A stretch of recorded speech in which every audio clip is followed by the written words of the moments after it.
मेरा हो मन स्वदेशी, मेरा हो तन स्वदेशी, मर जाऊं तो भी मेरा होवे कफन स्वदेशी।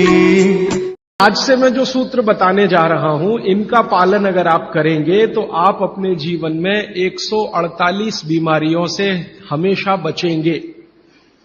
और भागवती जी का यह कहना है कि बीमारियों से बचना बहुत महत्व का है बनिस्बत की बीमारियों का इलाज करना।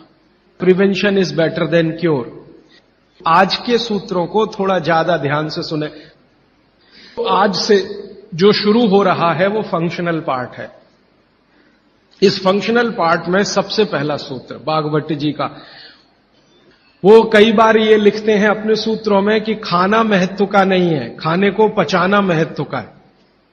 क्योंकि भोजन पचेगा तो रस बनेगा, उसी रस में से मांस, मज्जा, रक्त, मल, मूत्र, वीर्य, मेद ये सब बनेगा, अस्थियां बनेंगी और वही आपके शरीर के लिए आगे जीवन में काम आएंगे।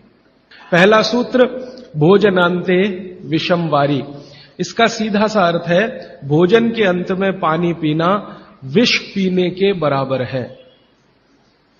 सूत्र ये है, भोजन अंते माने भोजन के अंत में, भोजनांते विषम वारी। विष समझते हैं आप जहर, जहर जैसा क्या है? पानी। सूत्र उतना ही है। समझने के लिए मैं आपको बहुत उदाहरण दूंगा ताकि आप जल्दी पता कर पाएं। भागवती जी ने एक सूत्र में यह कहा है कि हमारा जो शरीर है, इसका जो मुख्य स्थान पेट है, इसमें एक स्थान होता है पेट के अंदर, नाभि, लेफ्ट साइड में नाभि से थोड़ा ऊपर जहां मेरा हाथ रखा हुआ है, इस स्थान को कहते हैं जठर। संस्कृत में कहते हैं जठर, हिंदी में कहते हैं आमाशय, अंग्रेजी में चाहे तो एपिगैस्ट्रिकम। भागवती जी कहते हैं कि इसमें अग्नि प्रदीप्त होती है, जठर अग्नि, जठराग्नि। और भोजन जो कुछ भी आप करते हैं वो पहले जठर में ही जाता है। यह है महत्व की बात।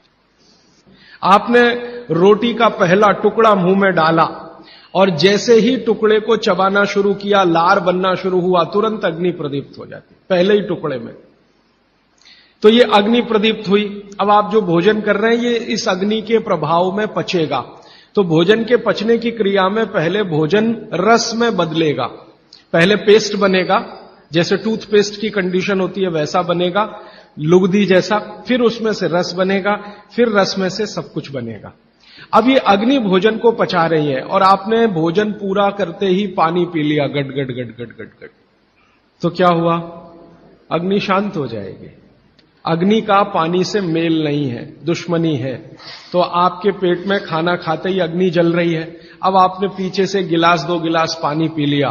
कोई कोई लोग तो लोटा भर के पी लेते हैं, कई लोग तो भोजन से ज्यादा पानी पी लेते हैं। तो फिर भागवती जी कहते हैं भोजन पचेगा नहीं, वो सड़ेगा। वो कहते हैं कि भोजन अगर सड़ना शुरू हुआ तो सबसे पहले गैस बनेगी, वायु बनेगी, और ये वायु आपकी जिंदगी हराम कर देगी। और ये वायु की तीव्रता जब बढ़ेगी तो गले में जलन होगी, छाती में जलन होगी, पेट में जलन होगी। तो ये वायु पूरे शरीर में घूमेगी तो सिर घूमेगा, आपको चक्कर आएंगे, सिर में दर्द होगा, पीठ में भी दर्द हो सकता है, हृदय स्थान पे भयंकर दर्द हो सकता है। कई बार तो इतना दर्द होता है कि आपको लगेगा कि हार्ट अटैक आ गया, लेकिन वो वायु का दर्द है, हार्ट अटैक नहीं। और ये जो वायु बनी भोजन के सड़ने से, इसी वायु में से भागवत जी ने सूची बनाई है कि 103 रोग पैदा होंगे। 103। सबसे पहला रोग है उसमें एसिडिटी, हाइपर एसिडिटी। ज्यादा दिन अगर आपने ये चक्कर चलाया पानी पीने का तो अल्सर, पेप्टिक अल्सर, बवासीर, मूलव्याध, भगंदर, और अंत का एक रोग है कैंसर, कर्क रोग। माने एसिडिटी से शुरू होकर आप कैंसर तक की यात्रा कर सकते हैं।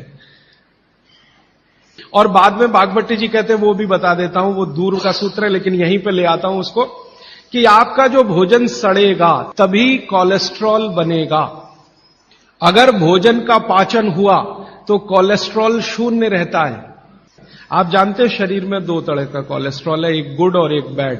अच्छा कोलेस्ट्रॉल माने एचडीएल, हाई डेंसिटी लिपोप्रोटीन। खराब कोलेस्ट्रॉल माने एलडीएल और उसका छोटा भाई VLDL, very low density lipoprotein. जिनको कोलेस्ट्रॉल बढ़ रहा है या बढ़ा हुआ है वो ध्यान दें, उनको भोजन पच नहीं रहा, उनका भोजन सड़ रहा है। तो कोलेस्ट्रॉल बढ़ेगा तो हार्ट अटैक भी आएगा, कोलेस्ट्रॉल बढ़ेगा तो घुटने भी जड़ हो जाएंगे, सारी संधियां आपकी एकदम कड़क हो जाएंगी, आपको चलना फिरना मुश्किल हो जाएगा, 10 कदम चलना मुश्किल हो जाएगा। तो वो ये कहते हैं कि जब 103 बीमारियां एक छोटी गलती से आती हों तो वो गलती कभी करना नहीं। अब जैसे ये सूत्र पूरा हुआ तुरंत आपके मन में प्रश्न आएंगे कि पानी कब पीना। तो भागवत जी कहते हैं कि कम से कम 1.5 घंटे के बाद पानी पियो। अब ये जो 1.5 घंटे का कैलकुलेशन है ये क्या है? ये भागवत जी कहते हैं कि जो आपने खाया वो आपके जठर स्थान में 1.5 घंटे तक अग्नि के प्रभाव में रहता है, 1.5 घंटे तक। और 1 से 1.5 घंटे का वो बताया है तो अलग अलग क्षेत्र के हिसाब से। अब मान लीजिए उत्तरांचल का कोई आदमी इसी सूत्र को पढ़ेगा तो उसको तो अग्नि का असर 2 से 2.5 घंटे रहेगा, पहाड़ वाला। लेकिन आपके लिए मैं बात कर रहा हूं तो 1 से 1.5 घंटा, ठीक है। अब तुरंत आपके मन में सवाल आएगा, भोजन के बीच में पीना कि नहीं पीना, और भोजन के पहले पीना कि नहीं पीना। वो ये कहते हैं कि भोजन के पहले पानी पीना तो कम से कम 40 मिनट और अधिक से अधिक 1 घंटा। आपको सीधा सा हिसाब बताता हूं, 10 बजे खाना अगर खाना चाहते हैं तो 9 बजे से लेकर 9:20 तक आप चाहें उतना पानी पी सकते हैं। और बीच में पीना कि नहीं, वो कहते हैं कि अगर आपके भोजन में 2 अन्न हैं, दो अन्न माने एक रोटी खा रहे हैं आप, वो गेहूं है, और दूसरा चावल खा रहे हैं, तो चावल और गेहूं 2 अन्न है। एक अन्न की पूर्ति पूरी हुई और दूसरे की शुरू होने वाली है, तो बीच का जो जंक्शन पॉइंट है इस पे पानी पीना। मतलब इसका सीधा है, रोटी पूरी हो गई, अब आप चावल खाने की तैयारी कर रहे हैं, तो रोटी खाने के बाद चावल खाने से पहले आप जरूर पानी पीना। लेकिन मात्रा कितनी? तो वो कहते हैं 2 या 3 घूंट, इतना ही। उसके बाद जब दूसरा अन्न आपने शुरू कर दिया फिर नहीं, फिर तो पूरा आप भोजन ही करके उठिए। अब आप भोजन कर लिया तो गला साफ करने के लिए थोड़ा 1-2 घूंट और पी लेना, गला साफ करने के लिए।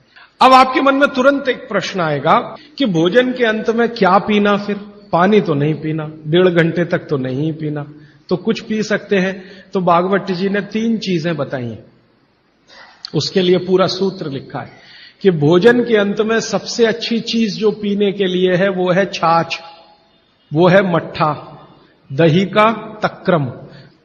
लस्सी पीने के लिए नहीं कह रहे, मक्खन रह गया तो वो लस्सी, तक्रम की बात है। दूसरी सबसे अच्छी चीज उन्होंने बताई है वो है दूध, और तीसरी सबसे अच्छी चीज बताई है फल का रस।